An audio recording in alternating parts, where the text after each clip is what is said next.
Boston and Philadelphia, or Beantown and the City of Brotherly Love. Two major East Coast cities in the United States, both part of the Northeast Megalopolis.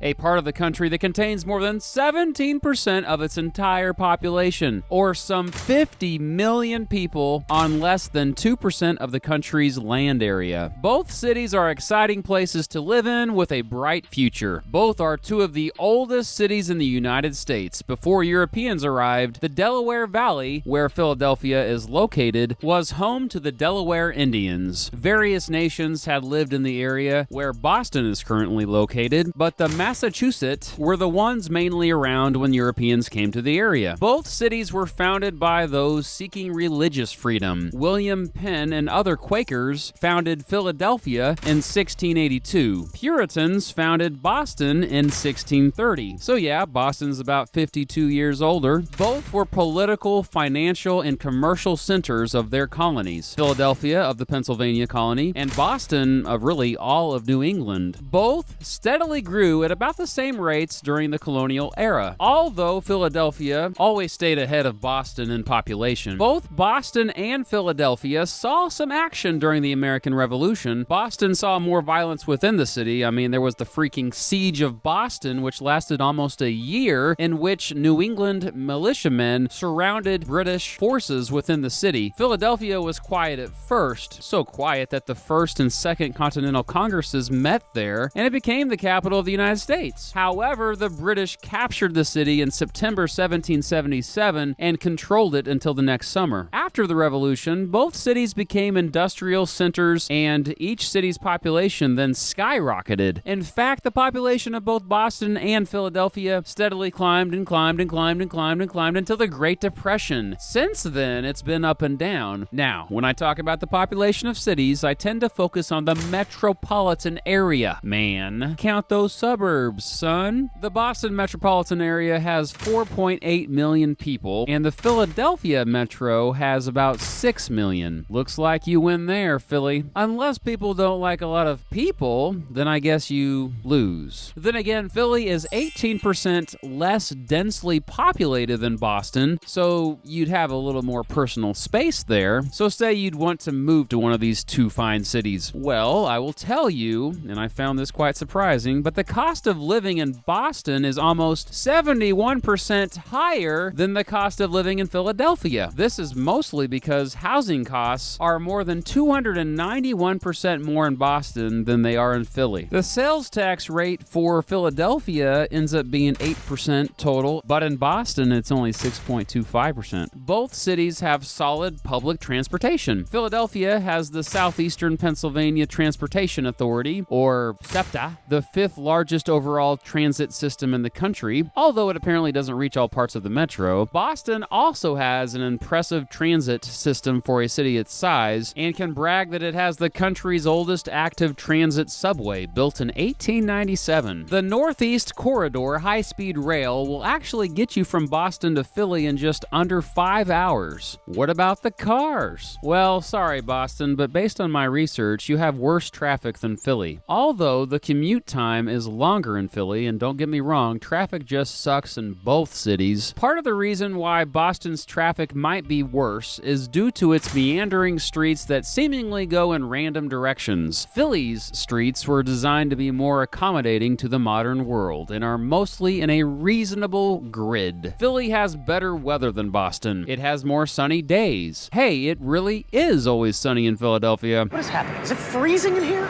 Yeah, and it's freezing. And it's warmer. Boston gets 3 times as much snow as Philadelphia does. Overall precipitation is about the same in both cities, though. Boston has better air quality than Philadelphia. Oh, Philly, you're gonna hate me now. Philadelphia has more poverty. Over 21% of Boston's population lives in poverty, while around 26% of Philadelphia's population lives in poverty. Philly's unemployment rate is almost double that of Boston. Sadly, it's the poorest major city in the country. Related to this, Philadelphia has more crime than Boston. In recent years, it has had more than 3 times as many homicides as Boston. Major industries in Philadelphia are bioscience, financial services, and tourism. Tourism and financial services are also big moneymakers in Boston, as well as biotech and education. Speaking of education, Boston has more college-educated folks. More than 45% have college degrees, whereas just over 31% do in Philadelphia. Hey, but Philly has more museums than Boston, so there's that. What about the schools, man? Well, Boston has fewer students in each classroom than Philly does, yet spends nearly 12% less per student than Philly does. Philadelphia residents are less likely to have a religious affiliation than Boston residents. Before I go, I might as well mention all the professional sports teams. Boston has the Patriots in football, the Red Sox in baseball, the Celtics in basketball, and the Bruins in hockey. Philadelphia has the Eagles in football, the Phillies in baseball, the 76ers in basketball, and the Flyers in hockey. So this leads me to explain why I am comparing Boston and Philadelphia. It's mostly because both have NFL teams featured in this year's Super Bowl. I know the Patriots are in Foxborough, but that's just outside of Boston, okay? The New England Patriots and Philadelphia Eagles will face off on Sunday. The two teams actually played each other in the Super Bowl 13 years ago. The Patriots won that one by 3. The Patriots have won quite a few Super Bowls, and the Eagles have not won a Super Bowl yet. Meanwhile, my Chiefs haven't been to a Super Bowl since 1970, but I digress. If you want to know who will win that game, based on the history of the two cities alone, go check out a video my friend Sammy from US 101 made. In it, he and I predict who will win purely based on the historical significance of each city. Check out the video to see who I predicted would win. Also, it's Groundhog Day, and I suppose it's time to unveil my new YouTube channel I started on the side. The channel is called The Beat Goes On, and I posted a new video on it this week about one of my favorite films of all time, Groundhog Day. That's right, everything you need to know about the film and probably then some. Go check it out and subscribe. Don't worry, this will still be my main channel. Think of The Beat Goes On as a side project. I'd love to hear your thoughts about the new channel. Let me know what you think in the comments below. Thanks for watching.